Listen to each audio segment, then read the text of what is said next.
Hello and welcome to the Daily Comic and Collectible, episode 463. Now today, the collectible of the day is the Mcfarlane Toys, DC Direct, Page Punchers with comic, Black Manta action figure. Considered one of Aquaman's greatest enemies, Black Manta has a singular hatred for the King of Atlantis. For decades, Manta's true name and motives were shrouded in mystery, hidden behind his menacing oversized helmet. In modern times, however, his true motivations have been revealed. But no matter the era, Black Manta has always inflicted a special kind of pain upon his arch-enemy, cementing his reputation as one of the most ruthless and driven criminals in DC history. This incredibly detailed 7-inch scale figure is designed with ultra articulation with 22 moving parts for a full range of posing and play. This Black Manta action figure is based on the exclusive included comic. Black Manta includes removable wrist swords, spear, and base. Included is a collectible comic featuring the character as well as a collectible art card with comic artwork on the front and character biography on the back. Released in 2023 by Mcfarlane Toys. Now, the comic of the day is Black Manta, Volume 1, Issue Number 1, with a cover date of November 2021, but was released in September of 2021. This is a 6-part limited series with story by Chuck Brown, art by Valentine Delandro, and cover by Valentine Delandro. This issue is titled Assassin of the Sea. Black Manta believes he's dying and is thinking about his legacy and whether or not he'll only be remembered as Aquaman's villain. He was drawn to a mysterious nugget of metal, and ever since he found it, he's been having painful aneurysms. He's trying to find out where the stone came from before he dies, and writes a letter to his son detailing his thoughts.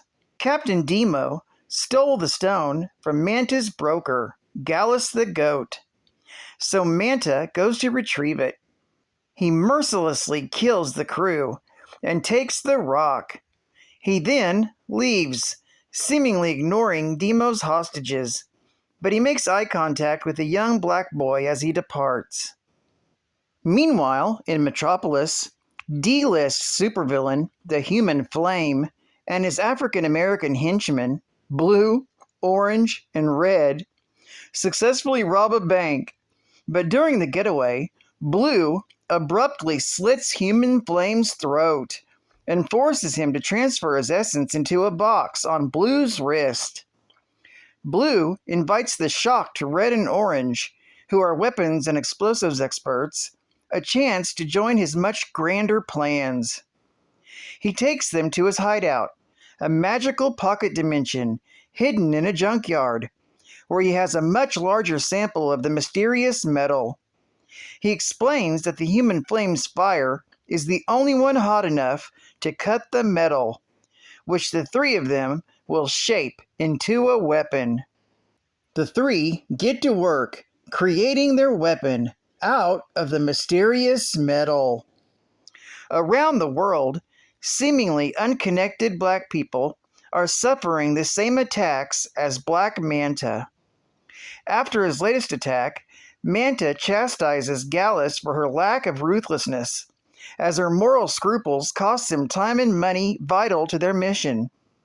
She responds that Manta taught her to be merciless, but precise with force, but he has lately become far more violent and reckless.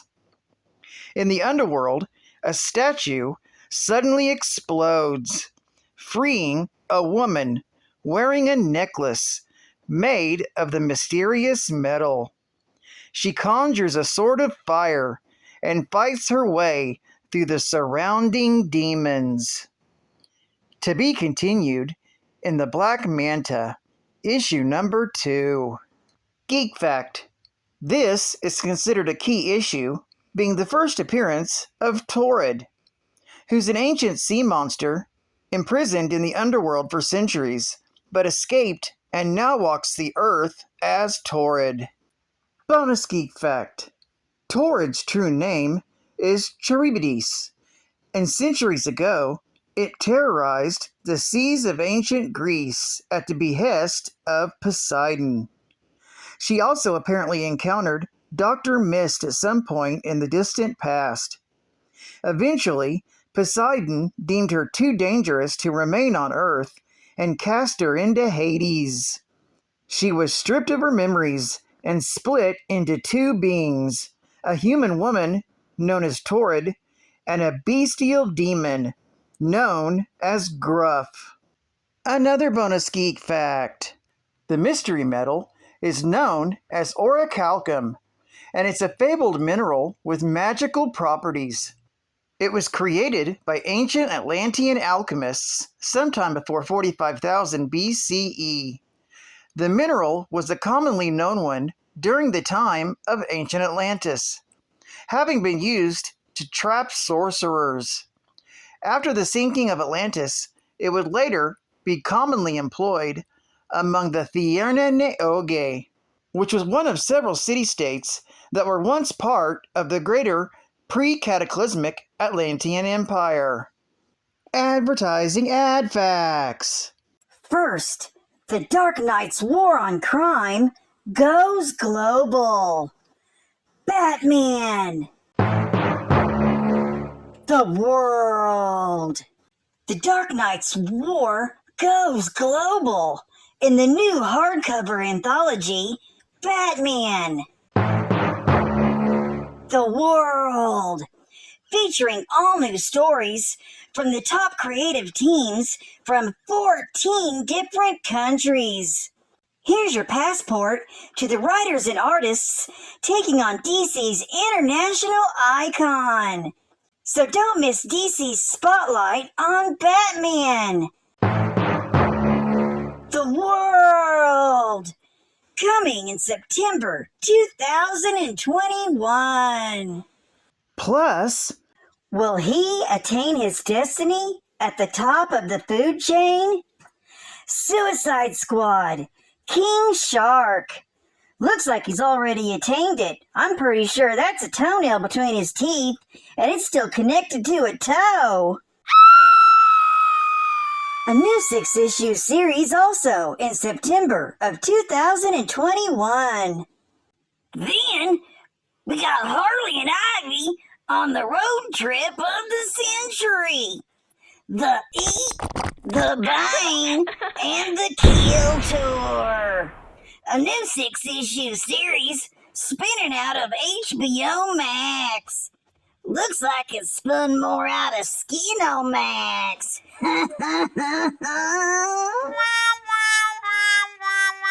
Well, since I showed that, I gotta be fair. The final book in September gives us a new hero of the 7 seas for a new generation. Welcome, Aquaman, the Becoming. It's sure a damn shame I missed that miniseries, but it looked really good. and final geek fact. Black Manta is one of Aquaman's greatest villains. His lethal, high-tech suit allows him to survive underwater and adapt to any number of situations with an arsenal of destructive weaponry. The motivation for his villainy is a deep-seated hatred for the sea, due to strong emotional reasons, and a personal vendetta against Aquaman. He's also been a member of many organizations, including the Injustice League, the Legion of Doom, the Secret Society of Supervillains, the Sinestro Corps, and even the Suicide Squad. Black Manta was created by Bob Haney and Nick Cardy, and his first appearance was in Aquaman, Volume 1, issue number 35, from August of 1967. Well, I'd like to thank you for joining me for another Daily Comic and Collectible, and I hope to see you again tomorrow. This is Cat Fan Comics Man, and I'll catch you on the flip. Over and out.